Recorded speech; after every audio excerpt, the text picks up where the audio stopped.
Danny Miranda, welcome to the Fitness and Lifestyle Podcast, brother. It is an absolute pleasure to have your time today, firstly, and also just to meet, man. I've been a big follower of your content for some time now, and just wanted to express my gratitude before we dive in. I appreciate you inviting me onto the podcast, and I'm super excited to dive in and talk about fitness and lifestyle and whatever else you got planned for us. Beautiful. You mentioned before we hit record that today's been a great day for you. Give us some insight into what's made today so great. Dude, um, any chance I get to facilitate this process called Reason for Being and it lights somebody up, I mean, it just fills me with so much joy, and it's like I have an overflowing of appreciation for life. Basically I did some writing this morning, and then I did this process with a couple of different people, and the process helps you uncover where what you lacked as a child and how it's actually your gift to give to the world. And to see someone's face right before this and see their aha and see so much click for them, it just lit me up, and it just made me so excited to be alive and to give the gift of my reason for being, which is to help people be more emotionally attuned and to guide people in their journey. So very grateful for that and feel excited about life. That's beautiful, man. What was your experience like when you truly understood your reason for being and what was that moment like for you? So there's two specific moments where I understood my reason for being so clearly and intently. The first one was in May of 2020 when I was just sitting outside. I was meditating, I was sitting in the sun, and it just came and hit me so deeply that my purpose on this planet is to help raise the consciousness of humanity. And it was so real and it was so visceral, and it stayed. I know exactly where I was sitting, and I know exactly my feeling of like, oh my God, if that's on my gravestone, if Danny Miranda made the world happier, healthier, and wiser, that would be a life well lived. And I saw it so clearly. And then that was one moment that just came for me in meditation. The other moment was October 15th, 2023, when my friend Talia Victor, we went on our first walk, right? Let me paint the picture for you. This woman who's a friend of a friend sends me a message on LinkedIn, and she just we make a date to walk on October 15th. And within 5 minutes of walking with her, I say, "You're my mother's daughter." Like there was an instant recognition of this is my sister. And her husband is named Max, and my brother's named Max, and she's born a day after my mom. So it's like just this synchronistic, beautiful connection. And after we finish walking, she says to me, I need to do this exercise with you. Like, I feel so called to. This is an exercise that she charges companies $10,000 to do, and she just gifted to me on the spot. Amazing. And I'm saying to myself, wow, I feel so honored and blessed. Like, this is incredible. She does it with me. And it becomes so clear to me in that moment that my purpose on this planet is to emotionally guide and assure people. And I said to myself, oh my God, I could do this in every moment. I could be the emotional guidance and assurance. And I could be that person in the checkout line at a grocery store. I could be that person who's just like a friend. I could be there for parents and siblings or whatever. My purpose in life is to emotionally guide and assure people. And I was like, oh my God. I know the pain of what that feels like to be lacked at. I know what it feels like to give it. And I know I've been doing this unconsciously for the last 3 years. Mm. And I could see that so clearly through my own podcast.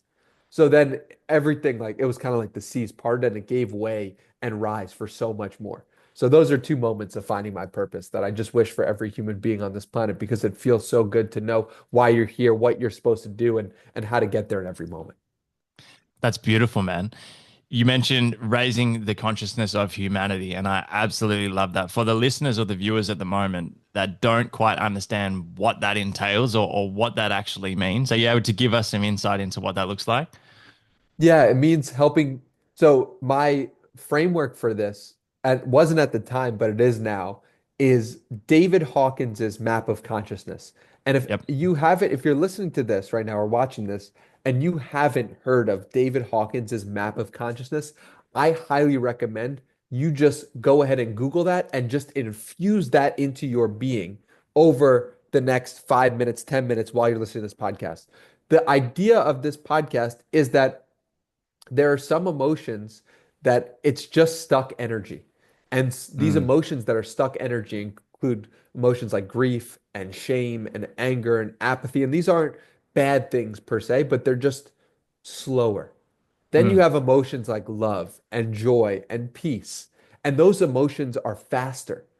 And what I mean when I say my purpose is to raise the consciousness of humanity, my purpose is to help people live with more love, live with more joy, live with more peace in those higher energy states, and to infuse that into their being. That's what I'm here to do, or that's what I feel like I'm here to do. Does that make sense? That makes total sense.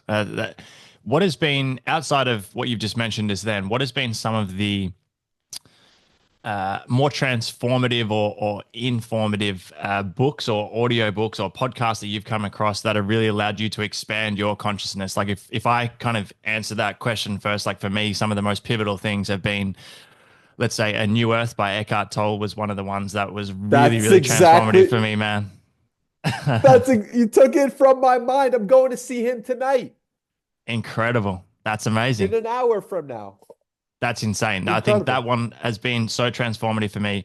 Joe Dispenza's work has been incredible. I spent a week with Joe. I've mentioned this on the podcast a number of times before. I spent a week with Joe at his kind of breakthrough event here in Australia up on the Sunshine Coast. And I'm going to ask you in a second about your experience with meditation and I guess how you got into it. But for me, that week itself was so transformative because I came into the event feeling like I'd kind of gotten the hang of meditation, right? And I was like, I know what it's about. I'm like, I'm here for it. And I rock up to this event and I went into it with expectation, right? I went into it with an expectation of what the experience was going to be like and what I should be getting from each experience and each meditation. And the first 2 days were full of resistance. I was leaving, going home thinking like, fuck, this is not what I expected it was going to be. I'm like, shit, I'm finding this really difficult. And I'm like frustrated by the fact that I'm not getting this high frequency, um, incredible experience after of every meditation. But it was exactly what I needed to experience. It was exactly what led me to really understanding the lessons that I needed to take from that week and understanding how to let go and then just really understanding from I guess from the information side as well, like what consciousness is and how to tap into the unknown. And it was just a really, really transformative week for me. And I'm really curious to hear, as I said, what has been, your most transformative or informative content or books around consciousness, but also what was your first experience like with meditation and how did that evolve? Yeah, juicy question and one that I'm writing a whole book about, which I really appreciate, called Divine Moments. And I really appreciate you sharing your experience as well and how meditation has transformed your life or you've seen the impact of it. Um, so for me, a few transformational texts that really have made a huge impact on me. One is The Surrender Experiment by Michael Singer. That's very well known. Another is I Can See Clearly Now by Wayne Dyer. That one's a little less Oh well man, known Wayne and Dyer is talks incredible. about fifth. Yeah, he is my greatest inspiration. And I'll tell you a Wayne Dyer story in just a second. Um, if we come back to it. Should I tell you now? Should I come back to it? I mean, there's a We'll lot come here. back to it. There's a We'll lot come of back to it. okay. Cool. I'll tell you it when we come back to it. Um, so I can see clearly now the surrender experiment, maps of consciousness explained by David Hawkins. Highly Mhm. recommend. If you just love yourself like your life depends on it by Kamal Ravikant, you read those four books. That will take you down a rabbit hole of other books to experience, but I highly recommend those four to start with. You asked about meditation and the role that it's played. So I'm from New York originally. And if you know anything about people from New York, the mindset that we have, or at least that I grew up with, I'll speak for myself, is if I can't see it, I can't believe it. If I can't see that, give me the money, give me the bank account, give me the this body. If I want to see what it is, I in order for me to believe it, it's a Yep. materialist worldview. So this idea about that I'm going to sit in a room by myself with my eyes closed and that's actually going to do anything in my material world. That sounds like absolute BS. Absolute BS. I just couldn't get behind that. I couldn't see that. I couldn't believe that. But, I went through a really difficult time in my life.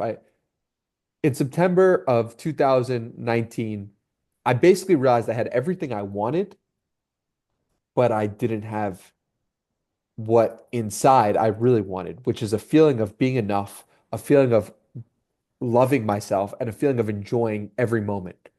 How I described it at the time was I would go to sleep at night, but I wouldn't be happy, even though I was living in San Diego, making over $10,000 a month and living with my best friends from college. And I was like, okay, something's clearly wrong. If all of these things on the external world are working out and I'm in the best shape of my life, but internally I'm not whole. So Mm, I'm going to do something that I never thought I was going to do, which is I'm just going to meditate. The reason why I'm going to meditate is because I have a friend online who I've been friends with for the last year who's super cool and loving, but I don't understand him, but I wish I was kind of like him. And he meditated and has meditated for the past 10 years. So I decided to start meditating, and my entire worldview within 1 month of 20 minutes in the morning, mm. unguided meditations, sitting back straight, not expecting anything from it.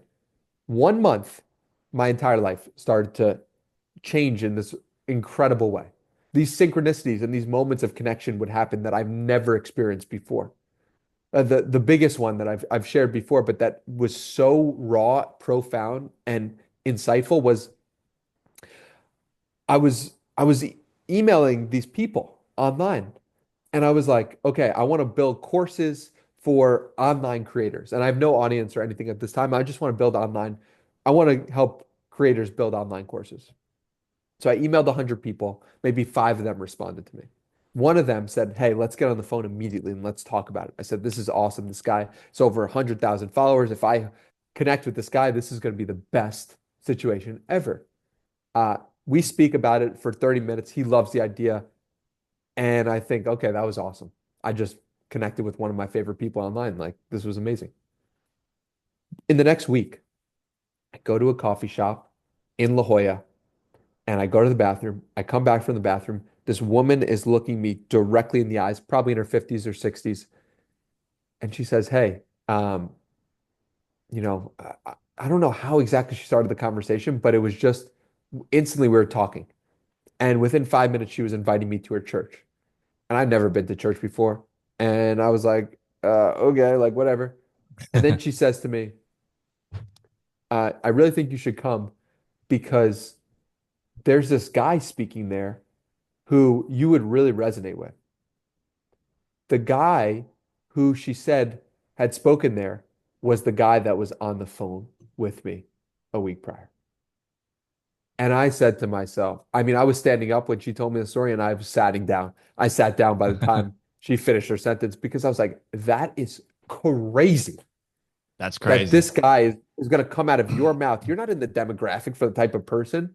What are you talking about, this guy?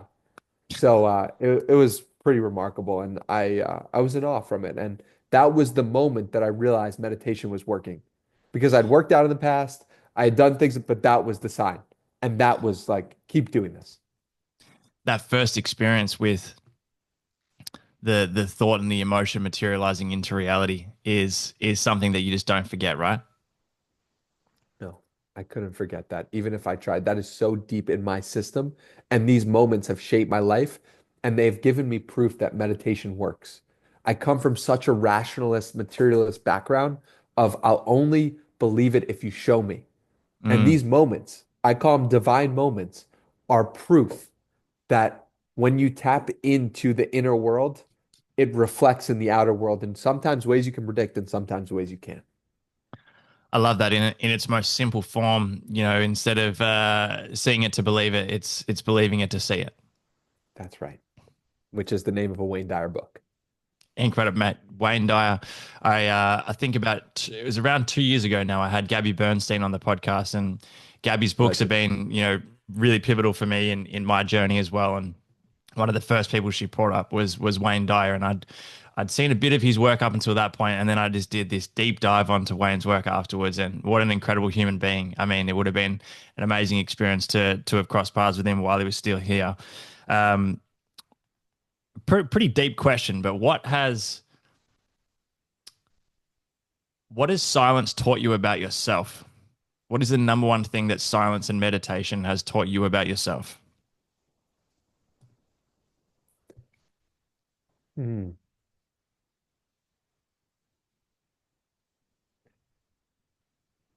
For me, it's taught me that the guidance is always within.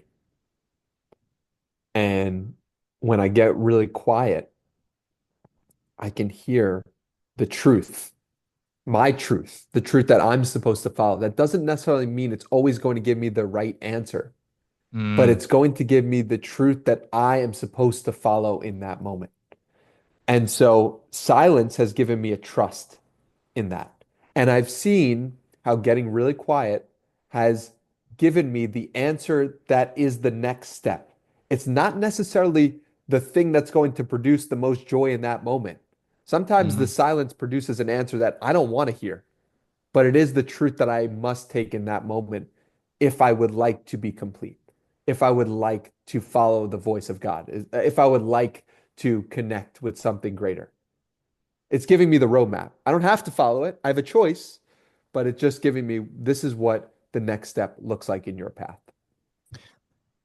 Can you think of a time where that silence had kind of led you to that next step and there was resistance around it and you resisted against it for a period of time and until it got to a point where it was so obvious that you had to lean into that voice that you couldn't ignore it? I mean,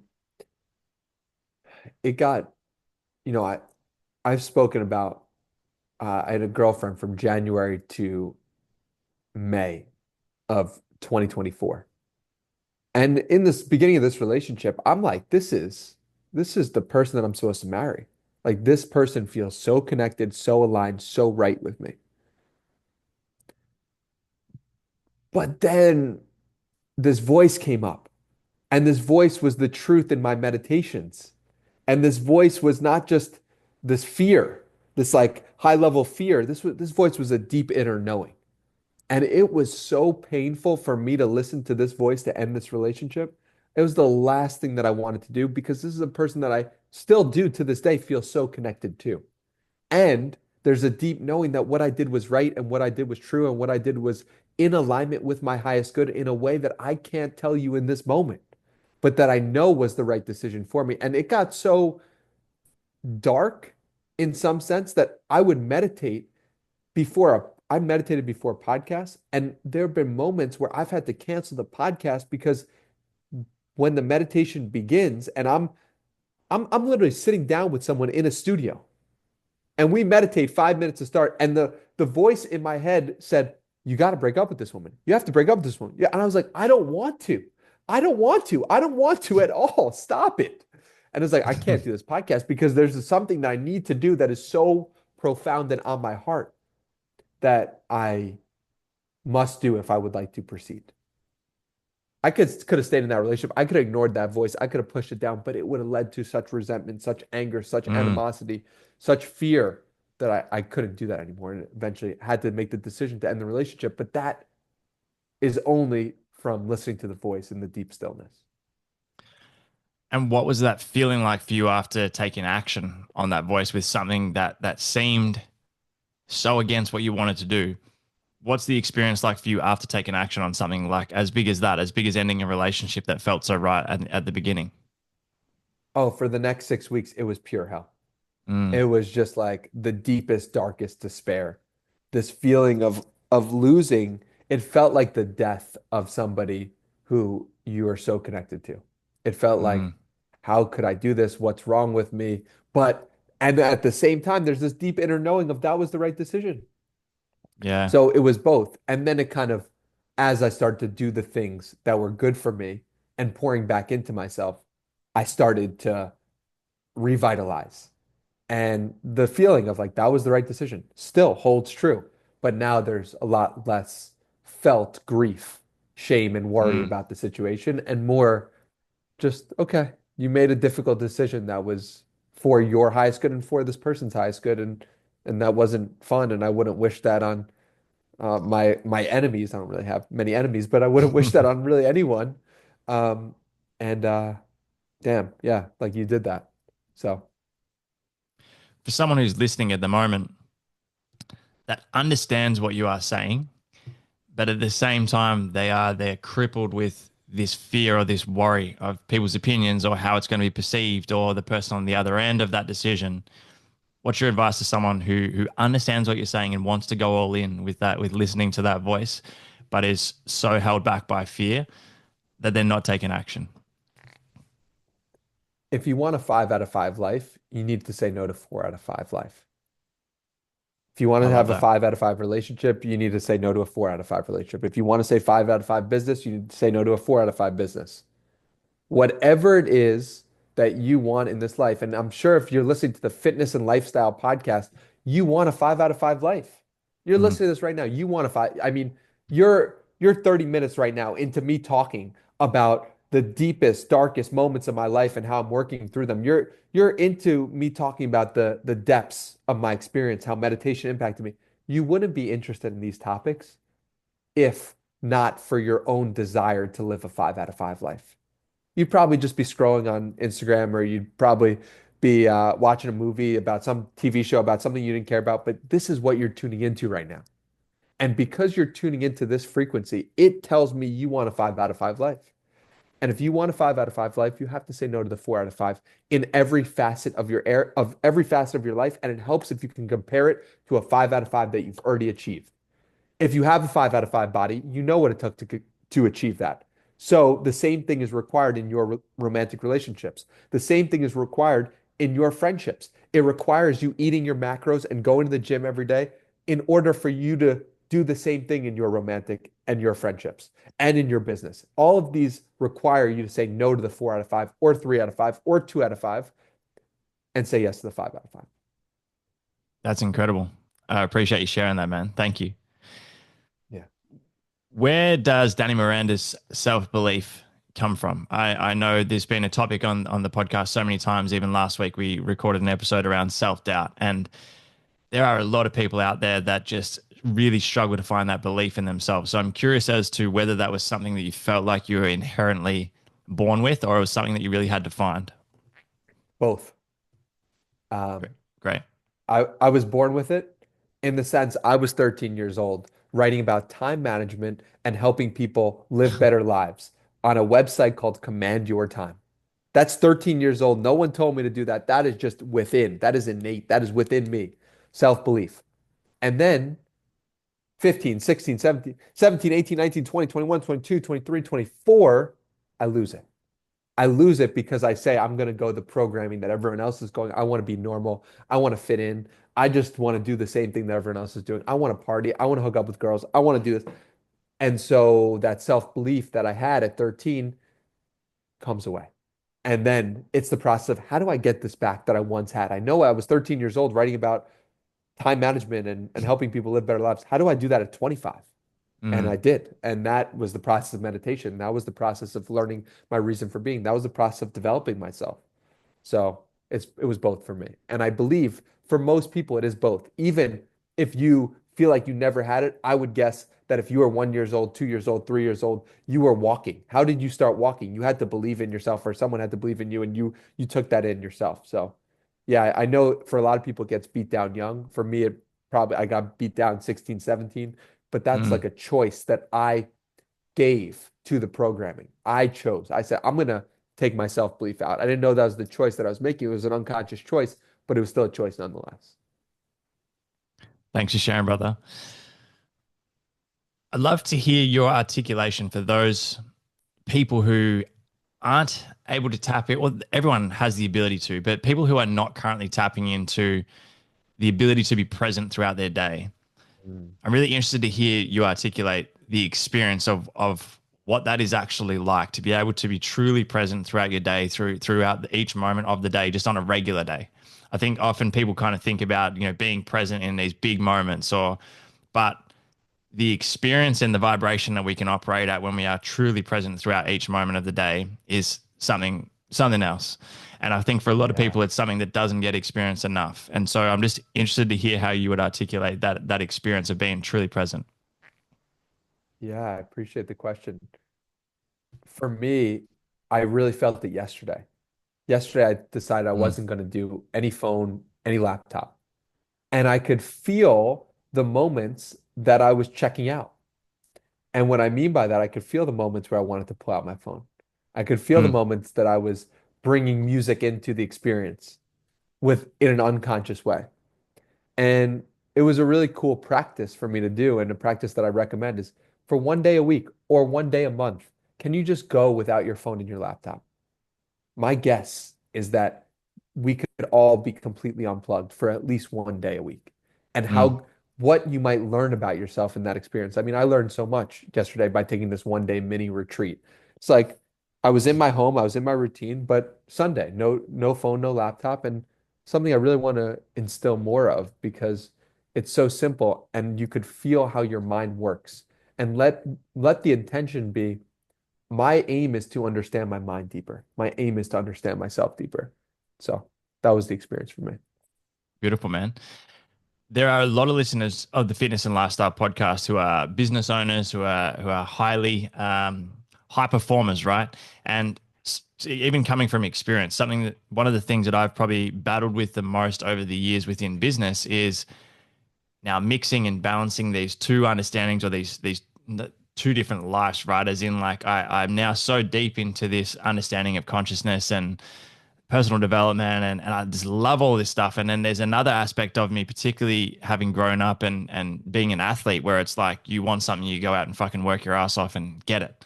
You go and put in the effort and you go out and you have to do in order to attract. Whereas now it's like trying to find that balance. And I know for a lot of business owners that are doing this work, there's always this bit of resistance around like, okay, I have this big audacious goal or this big intention that I want to attract, and I know it requires work, but how do I find that balance between push and pull? And knowing when, you can kind of pull back a little bit and start to allow and surrender to things where the brain is probably at the same time going like, you need to go out and do the work, or like you need to keep pushing, pushing, pushing when it's actually time to pull. I don't know if that question makes any sense because I've rambled a little Yeah, bit there, but hopefully you kind of get what I'm trying to say here. totally get it. And it's a great question. My question back is how much of your work feels like play? And when the answer is, okay, it feels like I'm playing all day long. It feels like I'm a kid. I'm coming into this podcast where I get to do this process for this woman and she gets to get this aha moment. I could do this all day long, right? That is play to me. And so I'm not going to make myself feel bad because I'm doing work by giving her this Mm, process. I'm going to feel good that I'm in my reason for being myself and that I'm playing like a child and I'm connecting with the reason that I was put here on this earth. And so the question becomes for business owners, how much of what you're doing is play to you? Are you doing it because you're slogging through it and you've gotten rewarded in the past with mm, validation for doing something that you don't like because that's what school programmed you, that's what your teachers programmed you? Or are you doing what it feels like an infinite resource that you could wake up at 3 in the morning and just do if you were called to in the appropriate situation? What does it feel like for you? And so that's where I would kind of ask the question back to the person to really help them understand where exactly they're coming from when they're doing these things. incredible. How have you found that balance within yourself, all right, in terms of having the impact and staying in that state of play? And I would imagine, and correct me if I'm wrong, but also at the same time having an ambition for growth within the business. And obviously, you impacting and reaching more people leads to you being able to, provide value to more and more people around the world. And so there's a component of it where it's like there does have to be some form of scale and growth. How do you find that balance, or what does that kind of process look like for you in terms of the direction of what you're doing? And is there much of a, what's the word I'm trying to think of? Is there much structure to it, or is it really just staying in that playful state as often as possible? So for me, over the past year and a half since I've done this exercise, it's been a process, right, of going deep within myself, going deep with people, and hasn't been a focus as much to go wide. Mm, really until um, in the last month or so of like, how can I go wide with this? And I think I'm really coming out of, um, I'm in the process right now of trying to answer that question. I don't mm, know is the best answer that I could give you. And the truth is that I went so hard at going wide and reaching as many people as I could from September 2020 to yep. October 2023. And then when I uncovered this reason for being, and I realized that my purpose was helping emotionally guide and assure people, I started to go deep. And what that practically looked like is I started hosting men's retreats. I started Mm, doing one-on-one coaching. These were things that I rejected when I was trying to go wide because I was so focused on going wide. And going wide was a beautiful thing. And I'm not putting that down at all. That was an important piece of my evolution. And over the last year and a half, I've gone deep. And now my question is over the next decade is how do I go wide and deep? And mm. that's what I'm curious to learn myself. I don't know how that's going to manifest. And I will come back to you when I have the answers. Yeah, thank you. In that period of time where you were going wide from, September 2020, you had the opportunity to sit down and chat with some incredible humans who have so much value to offer and have done some incredible things. If you could kind of list three guests that really stood out to you and had an impact on you from the conversation that you had with them, who would you list? I would say the three that come to mind right now are Mike Posner, Mm, Gary Vaynerchuk, and um, I'll say Andy Frisella really, really impacted me deeply. I love that Um, conversation between you two. thank you. I really appreciate that. It's just someone who impacted me so deeply. From, I mean, both of those people, Mike Posner and all three. The reason why they played such pivotal roles in me is because they actually transformed my life individually in different moments. For example, I was 13 years old and writing a blog post about Gary Vaynerchuk on that blog that I talked about. And he Mm, comments on that blog. And the reason why he follows me and comes on the podcast is because of that blog post in 2009, I believe. 2008, 2009, or 2010. And and so that was episode 39 of the podcast, but it actually had been going on uh 10 years prior for Mike Posner, when I'm depressed, I talked to you about in September of 2019, I'm listening to his music. He is the one that is guiding me to a higher state. So it was so impactful. And then for Andy Frisella, I did 75 hard in September of mm. 2019, and that transformed my life. So the podcast that I'm mentioning might be the biggest names or might be people you've never heard of, but either way, they're names that have deeply, directly transformed my life. Beautiful, man. One of the things that comes up in conversation a lot at the moment with coaching clients and even off the back of conversations on the podcast is when people are truly understanding the power of vibration and starting to tap into consciousness and awareness and starting to understand and actually have the self-awareness of when they are in a high frequency and what kind of pulls them out of that frequency throughout the day, trying to protect your energy, whether it's within a Mm. relationship and having let's say a partner who isn't in that awareness and isn't consciously putting effort towards it, or whether it's in a workplace or whether it's a business partner, and really noticing when people around you are not in this high frequency and are almost operating at a super low frequency, and how to not kind of dip into their state with them. Do you have any advice for people to be able to navigate through this challenge? Because I think people find it quite challenging when they realize how good it feels to be aware of operating in this high frequency and then kind of feeling like you're getting consistently pulled in this direction that you don't want to go in. Yeah. The first thing that comes to mind is advice that I gave my friend yesterday or the other day, which was you don't have to match people's energy. Meaning this Mm, could be somebody who's sending you a 5-minute voice note complaining, or this is somebody who just is just draining your energy. And you don't have to match anyone's energy. It's your mm, choice. You could, if somebody's coming in really excited, you don't have to be excited. If somebody's really upset, you don't have to be upset too. If somebody sends you a long paragraph of messages, you can just respond with 3 words. You get to choose. You don't have to match anyone's energy. And I think The problem that people face when dealing with this issue is they're thinking they have to match someone's energy. That's one piece. The other piece is the self-worth piece, right? So if you find, okay, I really want to be with a partner who's loving to themselves. Well, if you're if you're with the partner who is not loving to themselves often, you have to ask yourself, is this loving to myself to be with this specific partner? For example, if you decide it's a really important value of yours to go to the gym and to work out your body and to exercise, and your partner doesn't want to go to the gym, doesn't want to exercise, doesn't want to work on themselves at all, at some level, it becomes a matter of self-respect to be with Mm, that partner or not, to be with that friend or not. And that's a difficult truth. That's not doesn't mean you don't love them. That doesn't mean you don't respect them as a human being. And you don't say you can make whatever choice you like. But at some point, you say to yourself, I'm not respecting myself by being with this person because this is the person that I'm going to spend the most amount of my time with and they're not going to meet me in this place, well, then I actually have to respect myself and not be with them. So that has been true for me with friendships. That's been true for me in different ways with romantic relationships. But regardless, it's really important to know like one, you don't have to match anyone's energy, and two, it's about your own worth with yourself and believing that you are worthy to be matched in the place that you want to be matched in. I love that, man. Are there any anchors or non-negotiables that you lean into on a daily basis? Obviously, meditation, I would assume, being one of them, that allow you to show up in the frequency that you want to operate in throughout the day?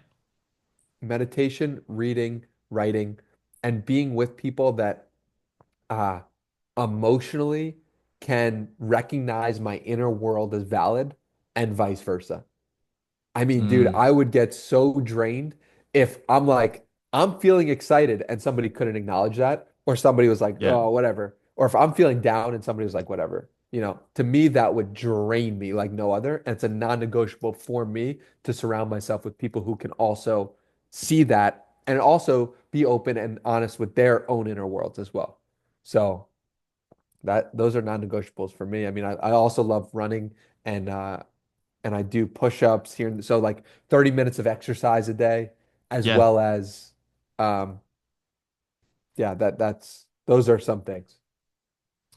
This might sound like a bit of a weird question.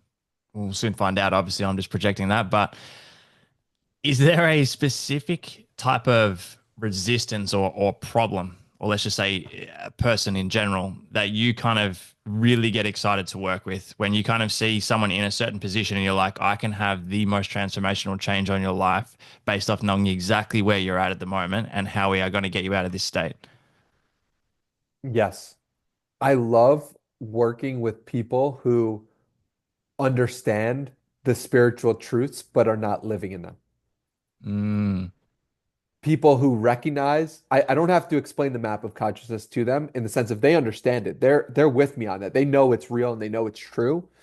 And they're like, yeah, but I'm also not doing it. And I can see that I'm not doing, but I'm curious why. So there's a level of yep. openness that it's like the conversation's already there. We're speaking the same language here. I think those are the funnest people for me to work with, and people who are self-reliant, and people who are like, I'm I'm a go-getter. Entrepreneurs typically are just like people who want to make the most of their life and aren't their natural default isn't to complain, it's to like do something about it. To me, those are the funnest people to work with. Yeah. Couldn't agree more.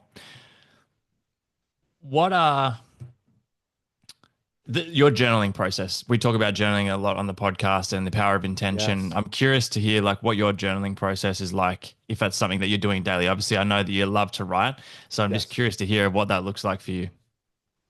So I got this from Julia Cameron, and it's something called morning pages, but I sometimes do them in the evening. And it's 1,000 words. Julia Cameron's is 750 words by hand, but mine is 1,000 words, stream of consciousness, whatever comes to mind, go.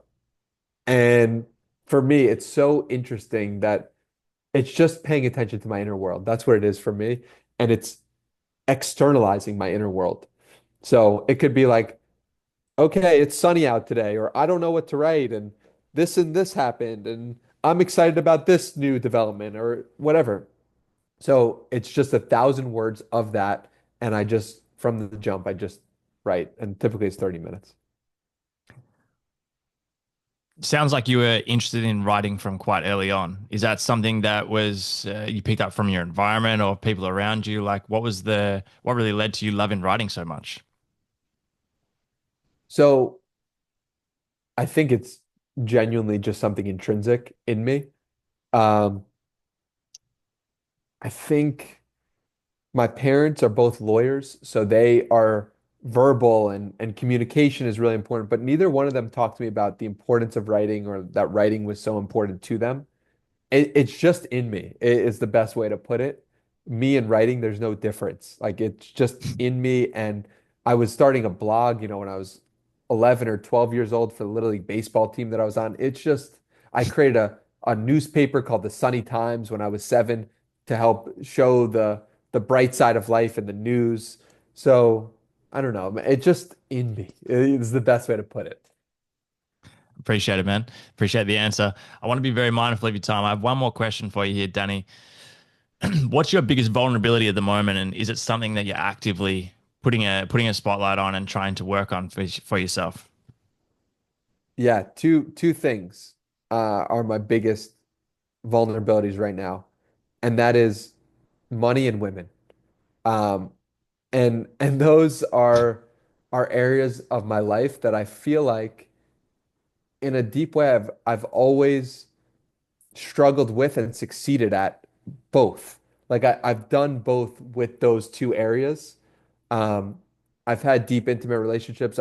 But I've also just yeah, I feel like I've made a lot of money and I've spent a lot of money, and so it's a really interesting question. And the deepest truth is that money and women are two places that I don't feel 100% secure in this moment, and I Mm. feel like I'm going to be working through in the next year. And how I'm working through that, I mean, spending a lot of time with it in my inner world, speaking about it to close friends, learning.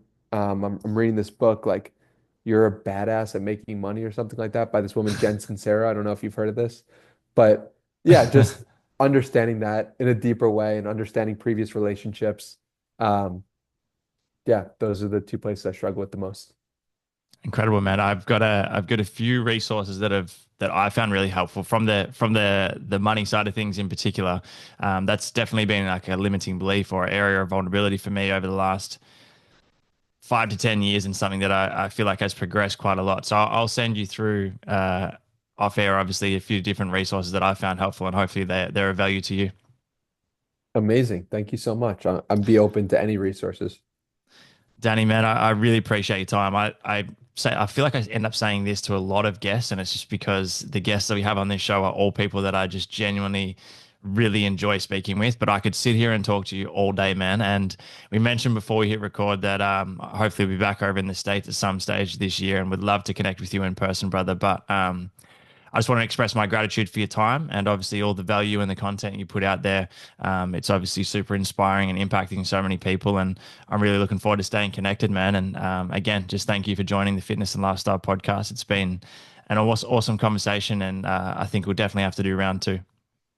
Thank you so much, man. I appreciate it. And do you want to hear the Wayne Dyer story? Yes, I do. If you got time, I'm all here for it. I got time. I don't want to leave the listener dry. Beautiful. Um, I ordered this book um, 2 weeks ago, a week and a half ago. And Wayne Dyer is the person probably that's impacted me in my life more than any human being alive. He's not alive. Any human being probably ever. Wayne Dyer is number one for me personally. And his book I can see clearly now I mentioned before. Somehow I I heard of this book called For the Love of God. For the Love of God is a book, a compilation from I believe 30 different spiritual teachers from 1990. And the book features people like the Dalai Lama, Mother Teresa, Ken Keyes Jr., Wayne Dyer. And so I order it from Amazon, and it's a new book. I don't know if you could see that here. It's a new book. Yep. It's a new book from Amazon. And I order it and I start going through it. And there's one section that is highlighted and underlined. And I'm like, what the how is this even possible? It's a new book. And one page is flapped. There's a flap there. You see? I didn't put Yeah. that flap there. I didn't put these highlights there. These came with the book. And then I get to the section and it's Wayne Dyer's section. And at the top of Wayne Dyer's section in a new book is this, Oh my God, man. his signature. And in the moment that I experienced it a few days ago, I just start bawling, crying. It very much felt like Wayne Dyer was speaking directly to me. It very much felt like I was supposed to get this specific copy of For the Love of God. And yeah, it was just one of the most powerful divine moments I've experienced. And I just wanted to share it with you here. So I've got goosebumps right now, man. That is such an incredible story. Thanks so much for sharing. That is so crazy. you're welcome. You're welcome. Yeah. And it's really something that I want people to experience more of, these divine Mm. moments. And that's why I'm writing the book that I'm writing, because I know that I've experienced miraculous moments like that over and over and over and over and over again over the last few years. And I believe that I'm not special. I'm just somebody who continually tries to live in connection, in love, in understanding the guidance, in learning about my inner world, about learning about myself. And I don't think I'm special. I think that this is possible for you too if you listen to this entire episode. So, yeah, thank you so much for having me. Thank you for letting me tell the story. And God bless you and God bless your listeners. Thank you, man. Really appreciative.